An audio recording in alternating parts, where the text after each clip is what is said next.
ඉතින් හැමෝටම සුබ අලුත් අවුරුද්දක් වේවා.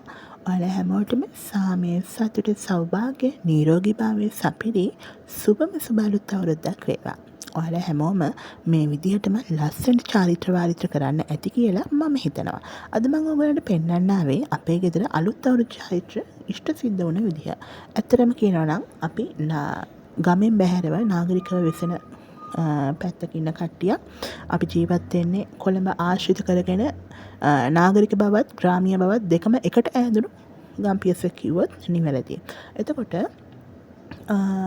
මේ කරනකොට මේ සම්ප්‍රදායන් සිදු කරනකොට ඇත්තටම අලුත් අවුරුද්ද කියන්නේ අස්සැන්න කපලා ගෙට ගත්තාම ගොවි මහතුන් තමන්ගේ සතුට කෘතගුණ සූර්යයා වෙනුවෙන් පුද කිරීම වෙනුවෙන් සිදු කරපු චාරිත්‍ර සමූහයක් චාරිත්‍ර සමුදායක් එකතු වෙලා හැදුණු ලස්සන කාල සීමාවක්. ඇත්තට මේ අපේ ලිතේ දැන් මේ චාරිත්‍ර 7-8කට සීමා වුණාට අතීතයේදී මේ අලුත් අවුරුද්ද කියන එක සාමාන්‍යයෙන් සතියක දෙකක පමණ කාල සීමාවක් ඔස්සේ නැකැත්තුලත් එක්ක මේ දිගහැරමින් පවතින කාල සීමාවක් තමයි අතීතයේ අලුත් අවුරුද්ද කියලා කියන්නේ. දැන් අපි අද වර්තමානයේ කාර්යබහුල ජීවන රටාවත් එක්ක මේක දවසකට දෙකකට සීමා වෙලා තියෙනවා.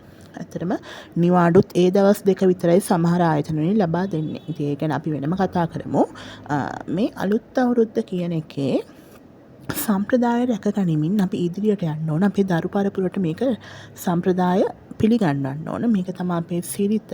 ඉතින් ඒ වෙනුවෙන් අපේ ගෙදරත් දරලිපක් නැතත් ගොම මැටි ගාන්න නැතත් මේ තියෙන ගෙදර මැදසාලේ අලුත් ගල් වලින් අලුත් මුට්ටියකින් අලුත් දර වලින් අලුත් කිරි වලින් කිරි උතුර ගත්තා. ගෙදර උයන තැන ඒ කියන්නේ ගෙදර මුළු තැන්ගේ ගෑස් ලිපේ අලුත් මුට්ටියක අලුත් හාලෙන් කිරි වතක් ඉදුණා.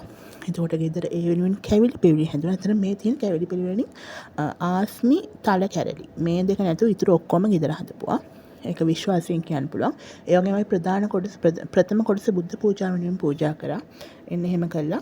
මේ පිළින අපේ කැවිලි මේසෙ. ඒකට අපි හත්මාළු හදනවා. හත්මාළු හදන එක හරීම සාම්ප්‍රදායික සිරිතක්. ඒක රත්නපුරේ ඒ කියන්නේ සබරගමු ප්‍රදේශයේ හත්මාළු හැදීම ඉතාමත් ජනප්‍රිය දෙයක්. මේ පැත්තට නැති වුණා. හරිම රස කෑමක්.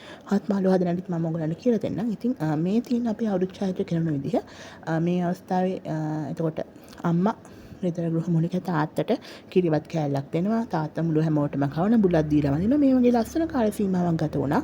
ඉතින් බලමු ඊළඟට අපි වීඩියෝ එකේ මොනවද ගේන්නේ කියලා. එතකන් ගිහින් එන්න.